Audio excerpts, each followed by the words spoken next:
Girls, आज हम सुलभ भारती 8वीं कक्षा की जो दूसरी इकाई है उसका अभ्यास करने वाले हैं। सेकंड इकाई का नाम है वारिस कौन और उनकी जो लेखिका है उनका नाम है विभा रानी।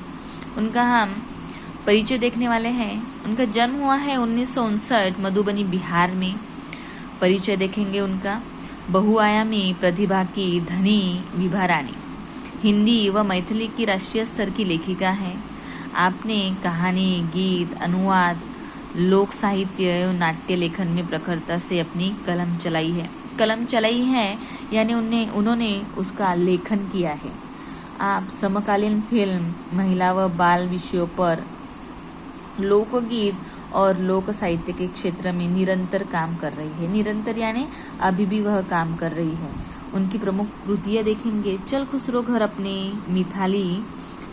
मिथिला की एक लोक कथाएं, सोनू झा के किस्से यानी कहानियां, अगले जन्म मोहे बिटिया न कीजो, इस पर तो एक कहानी भी बनाई है यानी टीवी सीरियल भी बनी हुई है।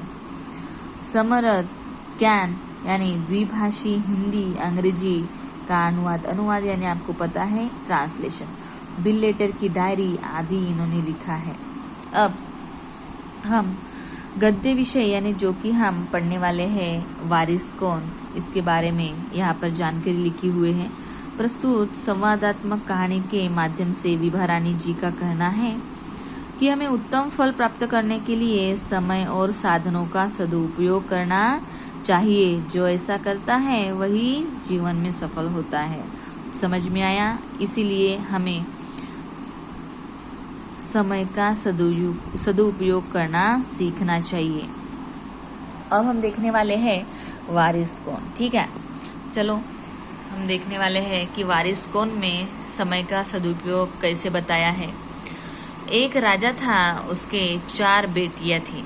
राजा ने सोचा कि इन चारों में से जो बुद्धिमती होगी उसे ही अपना राजपाट सौंपेगा। इसका फैसला कैसे हो वह सोचने लगा। अंत में उसे एक उपाय सूझ गया। अब देखते हैं कि उन राजा को कौन सा उपाय सूझ गया। उसने एक दिन चारों बेटियों को अपने पास बुलाया, सभी को गेहूं के 100 दाने दिए और कहा, इसे तुम अपने पास रखो। 5 साल बाद मैं जब इन्हें मांगूंगा तब तुम सब मुझे वापस कर देना। अब गेहूं के दाने लेकर चारों बहनें अपने अपने कमरे में लौट आई। बड़ी बहन ने उन दानों को खिड़की के बाहर फेंक दिया। अब बड़ी बहन थी, उसने क्या किया कि जो उनको दाने दिए थे गेहूं के, उन्होंने खिड़की के बाहर उसको फेंक दिया। उसने सोचा आज से 5 साल बाद पिताजी को गेहूं के इन दानों की याद रहेगी क्या। उसको क्या लगा बड़ी बेटी को कि 5 साल बाद पिताजी को गेहूं के दाने के बारे में कुछ याद नहीं रहेगा, और जो याद भी रहा तो क्या हुआ, भंडार से लेकर दे दूंगी। यानी जो भी भंडार यानी घर में होती ही है तो वहां से लेकर दे दूंगी, ऐसा बड़ी बेटी ने सोचा। अब दूसरी क्या सोचती है देखेंगे। दूसरी बहन ने दानों को चांदी की एक डिब्बी में डालकर उसे मखमल के थैले में बंद करके सुरक्षा से अपनी संदूकची में डाल दिया।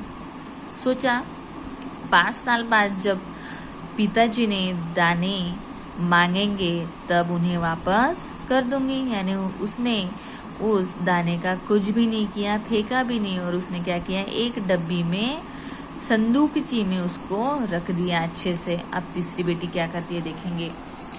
तीसरी बहन बस सोचती रही कि इसका क्या करूं। चौथी और छोटी बहन तनिक बच्ची थी। शरारतें करना उसे बहुत पसंद था। उसे गेहूं के भुने दाने भी बहुत पसंद थे। उसने दानों को भुनवा कर खा डाला और खेल में मग्न हो गई। अब तीसरी जो राजकुमारी थी, जो सोचती रही कि इसका क्या करूं, अब देखेंगे वह क्या करने वाली है। अब तीसरी जो लड़की थी, राजकुमारी थी, तीसरी राजकुमारी को इस बात का यकीन था कि पिताजी ने उन्हें यूं ही ये दाने नहीं दिए हैं, यानी इस दानों के पीछे कुछ ना कुछ पिताजी का मकसद जरूर होगा। जरूर इसके पीछे कोई ना कोई मकसद होगा। पहले तो उसने भी अपनी दूसरी बहनों की तरह ही उन्हें सहेज कर रख देने की सोची, लेकिन वह ऐसा न कर सकी। 2 दिनों तक वह सोचती रही। फिर उसने अपने कमरे की खिड़की के पीछे वाली जमीन में वे दाने बो दिए। उसने क्या किया, वह दाने जमीन में बो दिए ने उसको लगा दिया। समय पर अंकुर फूटे, पौधे तैयार हुए, दाने निकले। राजकुमारी ने तैयार फसल में से दाने निकाले और फिर से बो दिए। इस तरह 5 वर्षों में उसके पास ढेर सारा गेहूं तैयार हो गया। अब 5 साल बाद राजा ने फिर चारों बहनों को बुलाया और कहा, आज से 5 साल पहले मैंने तुम चारों को गेहूं के 100 दाने दिए थे और कहा था कि 5 साल बाद मुझे वापस करना। वहाँ कहाँ है वे दाने? अब राजा 5 साल बाद फिर से लौटे और उन्होंने क्या कहा कि जो मैंने 100 दाने दिए थे, 100 दाने सबको, यानी चारों बहनों को, वो दाने कहाँ हैं, ये ऐसे पूछने लगे। अब बड़ी राजकुमारी भंडार घर जाकर गेहूं के दाने ले आई और राजा को दे दिए। जैसे उसने पहली बार खिड़की के बाहर फेंक दिया था, वही उसने क्या किया, भंडार घर से लाकर उसके पिताजी को दे दिया। अब राजा ने पूछा, क्या ये वही दाने हैं जो मैंने तुम्हें दिए थे? अब उनको तो पता है कि 5 साल बाद यह जो दाने हैं वो वैसे के वैसे नहीं रहेंगे, हाँ कि नहीं?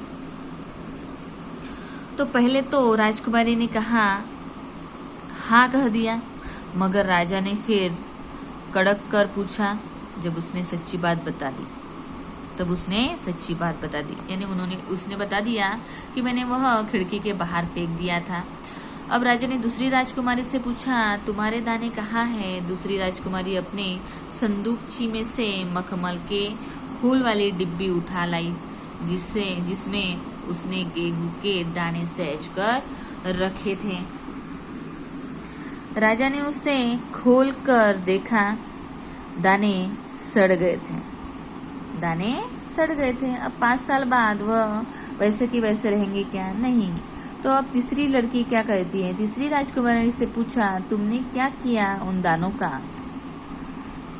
अब तीसरी राजकुमारी ने कहा, मैं इसका उत्तर आपको अभी नहीं दूंगी, क्योंकि जवाब पाने के लिए आपको यहाँ से दूर जाना पड़ेगा और मैं वहाँ आपको कल ले चलूंगी।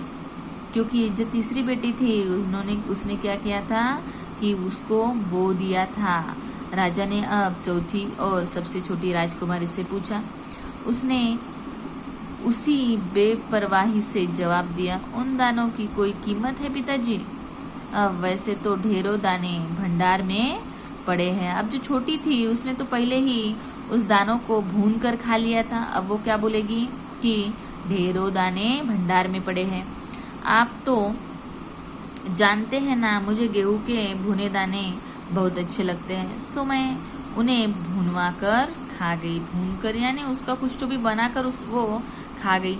आप भी पिताजी किन किन चक्रों में पड़ जाते हैं। अब छोटी है तो वो उसने ऐसे पप्पा को ही, उसके पिताजी को ही क्या बोला कि आप भी किन किन चक्रों में पड़ जाते हैं। अब सभी के उत्तर से राजा को बड़ी निराशा हुई। चारों में से अब उसे केवल तीसरी बेटी से ही थोड़ी उम्मीद थी, क्योंकि वह जो गेहूं के दाने थे वो कल दिखाने वाली थी। अब दूसरे दिन तीसरी राजकुमारी राजा के पास आई। उसने कहा, चलिए पिताजी, आपको मैं दिखाऊं कि गेहूं के वे दाने कहाँ हैं। राजा रथ पर सवार हो गया। रथ महल नगर पार करके खेत की तरफ बढ़ चला। राजा ने पूछा, आखिर कहाँ रख छोड़े हैं तुमने वे 100 दाने? इस 100 दानों के लिए तुम मुझे कहाँ कहाँ चक्कर लगवाओगी? ऐसा किसने कहा? राजा ने कहा। अब तीसरी लड़की बोलती है, तब तक रथ एक बड़े से हरे भरे खेत में के सामने आकर रुक गया। राजा ने देखा, सामने बहुत बड़े खेत में गेहूं की फसल थी। उसकी बालियां हवा में झूम रही थी, जैसे राजा को कोई खुशी भरा गीत सुना रही हो। राजा ने हैरानी से राजकुमारी की ओर देखा।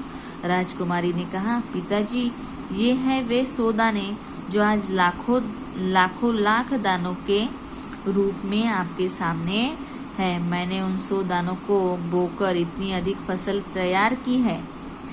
राजा ने उसे गले लगा लिया और कहा, अब मैं निश्चिंत हो गया। तुम ही मेरे राज्य की सच्ची उत्तराधिकारी हो। यानी उस राजा को अब एक राजकुमारी मिल गई।